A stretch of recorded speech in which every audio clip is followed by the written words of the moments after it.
Sir, एक viral हो रही थी आपकी, आपने हाथ जोड़ के शराब नीति को रोकने के लिए, उसको ना बनाने के लिए आपने आम आदमी पार्टी के सरकार को आपने गुजारिश की थी। मैं आपसे हाथ जोड़ के प्रार्थना कर रहा हूं, हमारे गांव के बच्चों को, झुग्गी झोपड़ी के बच्चों को, अनऑथराइज कॉलोनीज के बच्चों को इन क्षेत्रों में नए नए गली गली में शराब के ठेके खोलकर बर्बाद मत करो।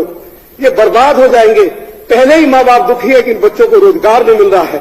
इनको शराबी मत बनाओ, इनको बचा लो। यही मैं दिल्ली वासियों की ओर से आपसे भीख मांगता हूं। आपने शपथ लिया कि मैं अगर नहीं बंद करा दिया तो मैं सदन छोड़ दूंगा, आपने करके दिखाया। और मैं आज इस हाउस में उस ईश्वर की, उस भगवान राम की सौगंध खाता हूं कि मैं जो शराब के ठेके इन्होंने मास्टर प्लान का वायलेशन करके खोले हैं, मैं उनको बंद करवाऊंगा। नहीं तो मैं राजनीति छोड़कर अपने घर चला जाऊंगा। मैं आज इस बात का ऐलान कर रहा हूं। खड़े होकर कड़कन ध्वनि से उनका स्वागत करें कि जिन्होंने आपके सेवक को जिताया है, वो सब मिलकर के उनको भारी बहुमत से लोकसभा में विजयी बना करके दिखाएं। कड़कन ध्वनि से स्वागत करें। नमस्कार, हमारे साथ अभी रामवीर सिंह जुड़ रहे हैं। रामवीर जी, बहुत बहुत स्वागत है। आज आए हैं, बहुत खुशी का माहौल है, क्या कुछ बोलना चाहेंगे सर आज?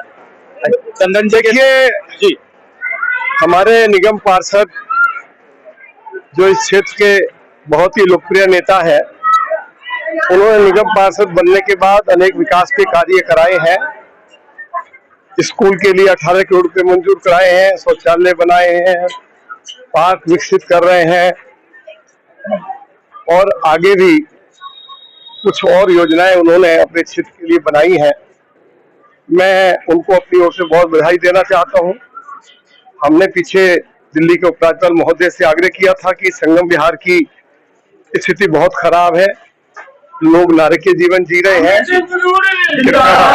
एक बार संगम विहार जरूर जाकर देखें। दिल्ली के मुख्यमंत्री कहते हैं कि मैंने संगम विहार को चमका दिया है, पेरिस और लंदन जैसी सड़कें बना दी है। दिल्ली के उपराज्यपाल महोदय ने संगम विहार की स्थिति को देखकर बहुत दुख व्यक्त किया। उन्होंने कहा कि लोग नरक में रह रहे हैं। उन्होंने अधिकारियों को अनेक आदेश दिए हैं कि संगम विहार की स्थिति को सुधारना है।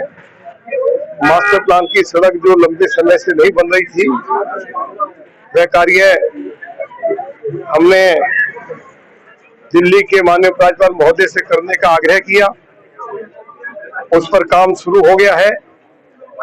जब दिल्ली के उपराज्यपाल महोदय संगम विहार आए, हमारी पार्टी के सभी कार्यकर्ता, पदाधिकारी और दोनों निगम पार्षद श्री चंदन चौधरी जी और अनीता सिंगल जी और हमारे जिला के अध्यक्ष श्री राजकुमार चौटाला जी, माया बिस जी, राम भगत जी, ये सभी लोग उपराज्यपाल महोदय की विजिट में साथ रहे। उसके बाद चीफ सेक्रेटरी साहब आए, तब भी इन्होंने गली गली में उनको ले जाकर संगम विहार की समस्याओं के बारे में जानकारी दी है। संगम विहार की जो हालत है वो बहुत ही खराब है, बहुत ही दयनीय स्थिति है। उसमें अब सुधार आना शुरू हो गया है। सर, एक वायरल हो रही थी आपकी, आपने हाथ जोड़ के शराब नीति को रोकने के लिए, उसको ना बनाने के लिए आपने आम आदमी पार्टी के सरकार को आपने गुजारिश की थी। जब मैं नेता प्रतिपक्ष बना तो मैंने विधानसभा में अरविंद केजरीवाल जी को एक बात कही थी कि मैं विरोध के लिए विरोध नहीं करूंगा, मेरा रचनात्मक विरोध होगा। जी। जब वो दिल्ली में नई शराब नीति लाए और नई शराब नीति ये कहती थी कि अनऑथराइज कॉलोनीज में, झुग्गी झोपड़ियों में, गांव की एक्सटेंडेड आबादी में गली गली में शराब के ठेके खोले जाएंगे।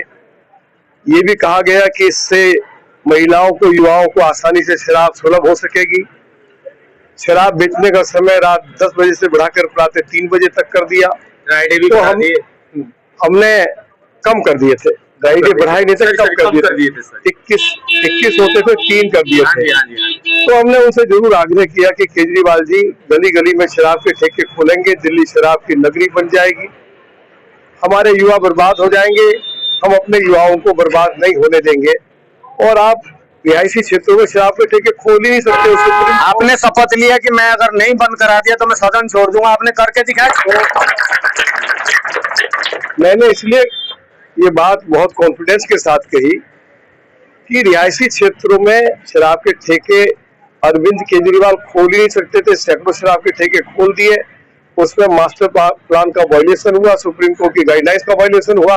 और मैंने विधानसभा में इसलिए खड़े होकर कहा था कि मैं राजनीति छोड़ दूंगा, विधानसभा का मैं मेंबर हूँ, उसकी सदस्यता छोड़ दूंगा, लीडर ऑफ अपोजिशन के पद से इस्तीफा दे दूंगा, लेकिन दिल्ली को शराब की नगरी नहीं बनने दूंगा, दिल्ली के युवाओं को बर्बाद नहीं होने दूंगा।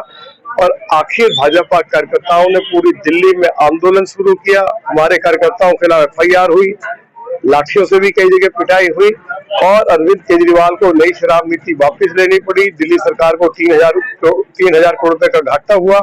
ये दिल्ली के टैक्स पेयर्स का पैसा था और अरविंद केजरीवाल को जो नई शराब नीति उन्होंने वापस ली, इस नई शराब नीति से उनको सैकड़ों करोड़ रुपया शराब के ठेकेदारों से प्राप्त हुआ, क्योंकि उन्होंने शराब के ठेकेदारों का कमीशन 2% से बढ़ाकर 12% कर दिया था। और दिल्ली में 20,000 करोड़ रुपए की शराब हर साल बेची जाती है, सीधे 2,000 करोड़ रुपए उनकी जेब में डाला। तो अब उसकी जांच पड़ताल चल रही है और ठेकेदारों ने इस बात को स्वीकार किया है कि जो हमारा कमीशन बढ़ाया गया उसमें 6% हमने केजरीवाल को दे दिया, 6% हमने अपनी जेब में डाल लिया।